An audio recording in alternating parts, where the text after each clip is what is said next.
Welcome to the Nightly Rant with your hosts, Mike and Torya. This is the show where we examine society from a sarcastic point of view. If you like insane conversations, this is definitely the show for you. Let's get into today's topic. So, you have a new friend. A useless friend. Useless PS. Isn't it POS? Tell the story.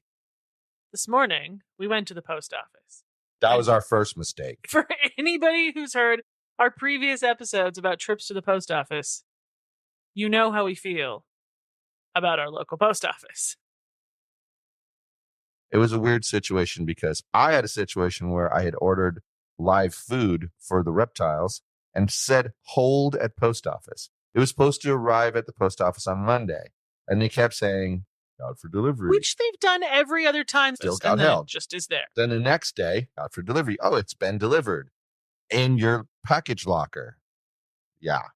All dead bugs. And this one had a package that she mailed last Thursday.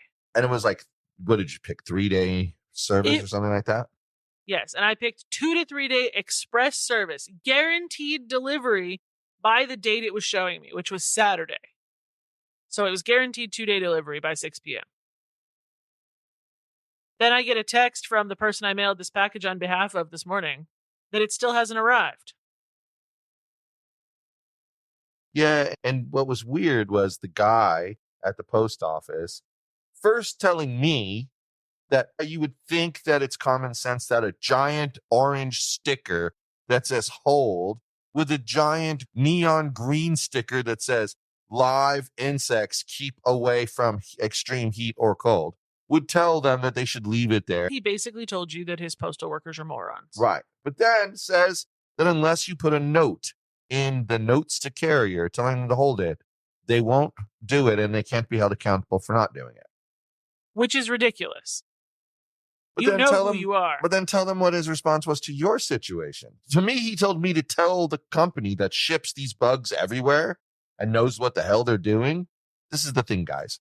Businesses know better than the contractors they work with about how those things work. You know why? Certainly know better than post office moron. They want me to tell them that they're supposed to put a note. I'm going to tell you, they probably did put a note. And that the carrier had their head too far up their ass. That's exactly what I think. If what he's saying is even close to accurate and it's necessary, you know they do it because they have as one of their pre-selected shipping settings, hold at post office. So then after he speaks to the supervisor, then it was my turn. And this dude tells me that there's basically nothing he can do about it, that I have to go home, go to the USPS website, put in a customer service request that will then come to him and he'll look into it. You caught that part about it goes to him. Yeah.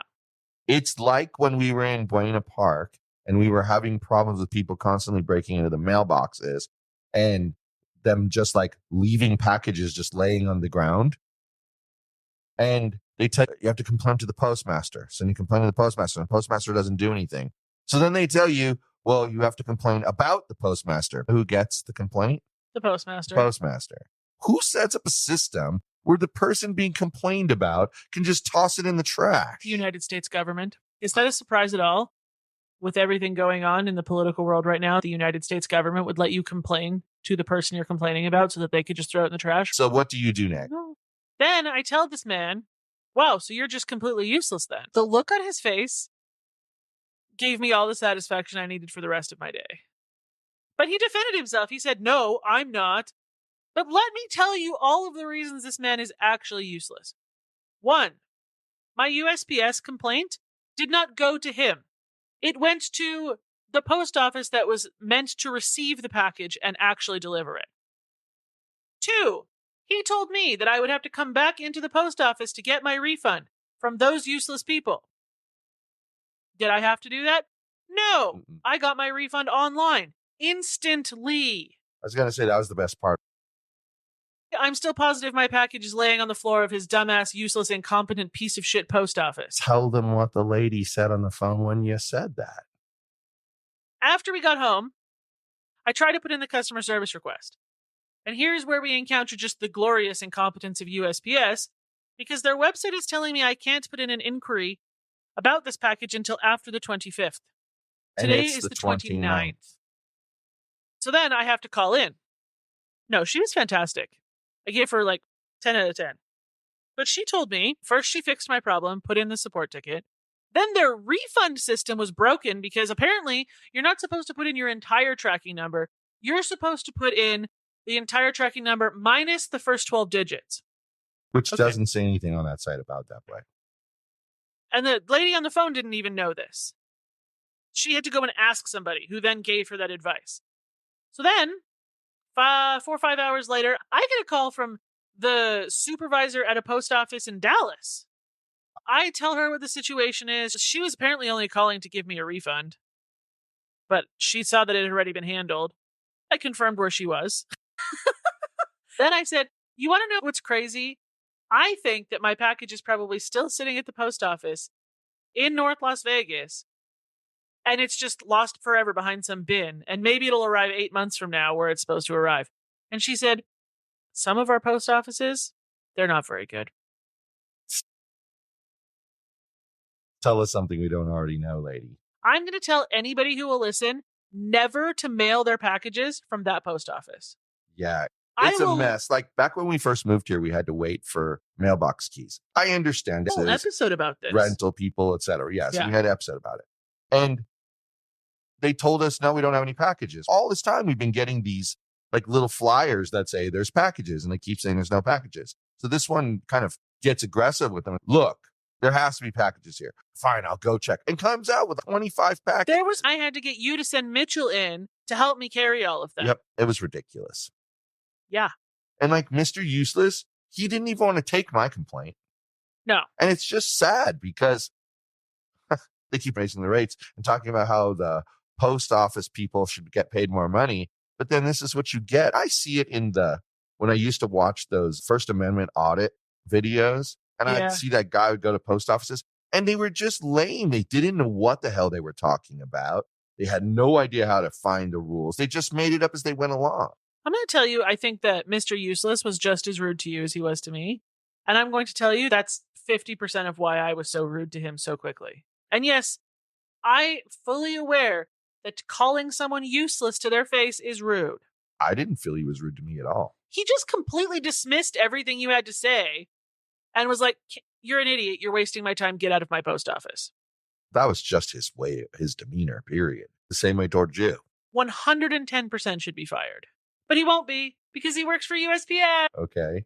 That in order to have something held at the post office, you have to go in. You can't just put those stickers that were provided by the post office. Are they really? And you can't just put those stickers on there because they mean nothing to the post office. They actually do.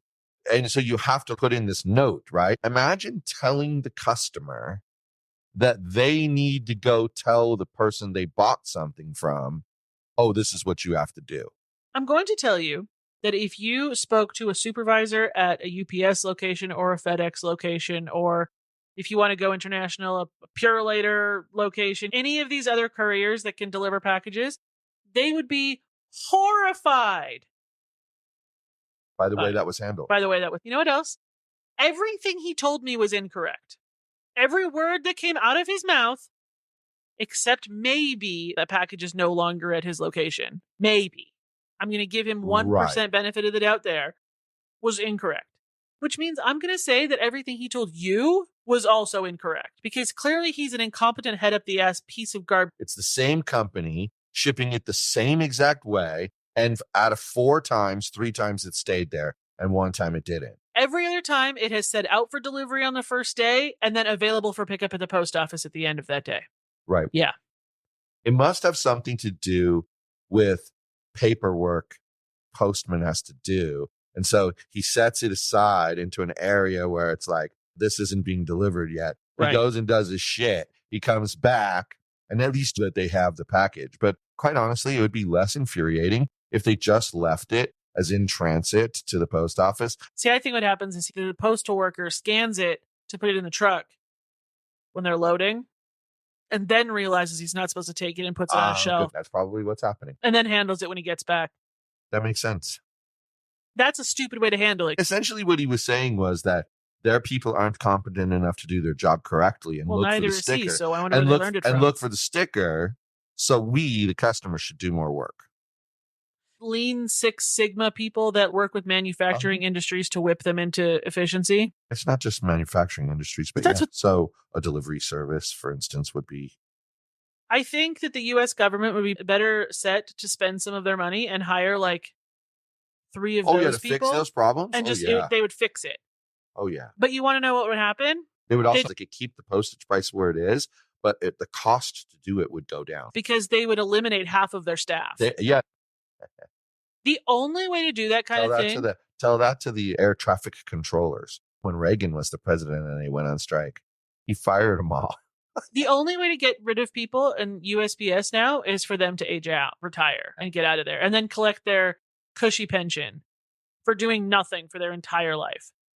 There are some postal workers that are absolutely phenomenal. Just amazing. The last time when I had it held at the post office, I go there to pick it up. I have to wait like 20 minutes in line because there's one person to help you with this. And you get to the front and you tell him and you say, and these are live insects. Do you think the guy has the intelligence to go look in the area he knows has live insects? No, he starts walking around the whole place. After waiting 25 minutes, I lean my head in through the little door window and I see a box, the shape of the boxes I'm used to getting, with the green sticker on it that says hold or live insects, and then the orange sticker that says hold. I see it right there. So I'm like trying to get the guy. Dude, I waited 40 minutes. Yeah. He shows up and I said, I think it's that right there. Guess what? It was. How come I know where to find the stuff that's on hold, but he doesn't? It doesn't make any sense to me. I think that like any other job, there's a percentage of useless morons that work there. Oh, yeah. I just think of society that in general. USPS protects the useless morons, so they just stay there forever instead of getting rightly fired and sent to flip burgers at McDonald's, something that they might actually be capable of doing. They might not even be able to do that. They'd eventually melt themselves and then... But you're right. The government protects them, and they want to make sure that everything's peachy keen for them, and I think that's BS. And there's no way to discipline them. It's a mess. You end up with people who are terrible at their job and have no way to get rid of them. Yeah. So then they take them and they put them in the post office instead of sending them out to do the deliveries, and then we get to deal with those useless pieces of shit. When we were there this morning, we got there 10 minutes before they opened. There was already 21 people in line for the I need to pick up my package or my mailbox keys door. Yeah. And that person was late to work. We were there for about 30 minutes after they opened, arguing with the supervisor, and that person still hadn't shown up for work, and those people were all still in line waiting. Moral of the story is do what you can not to have to deal with the post office. Yeah. Like in the future, I hate to say it, but in the future, when you got to send something like that, use FedEx. No, I'm going to use UPS. I'm going to drive down. If I have to send something USPS, because one, it's the only way to send things to my dad. Yeah. I am going to drive down to that postal services center by Smith's, and I'm going to send it from there because that lady was nice. Oh, that way. Or I'm going to go to the postal center that's by our doctor's office. Yeah. Unless I have to. I can't argue with you on that. I really can't. They've been nothing but a huge, massive disappointment from day one till now. And if you go back through some of our shows from when we first moved here till now, you'd see that. We talked about it numerous times because took them forever to get us our keys. Yeah. Then one thing we just talked about the packages. And then numerous times they've said something's out for delivery and it's going to come at 1:30. Oh, then all of a sudden it's 2:30. Then it's 3:30. Then it's 5:30. Then it's 7:30. Then it's 9 o'clock. 7 days from tomorrow. Then it's 9 o'clock. Then it's, oh, wait a minute. And now it's going to be delivered tomorrow. And they've done that sometimes 2 days in a row. I went to send something to Canada. I think it was when I sent that stuff to my friend. Okay. They told me that I had to put Canada on the address because the people at the post office don't recognize the 6-digit letter number. Why would they recognize it? I'm going to tell you the UK's is completely different. Who cares? Why would they recognize? Literally anyone with half a brain could figure out where that package was going. I had no idea you had the crazy. Yes, zip but you code. don't work for the postal service. So, same difference.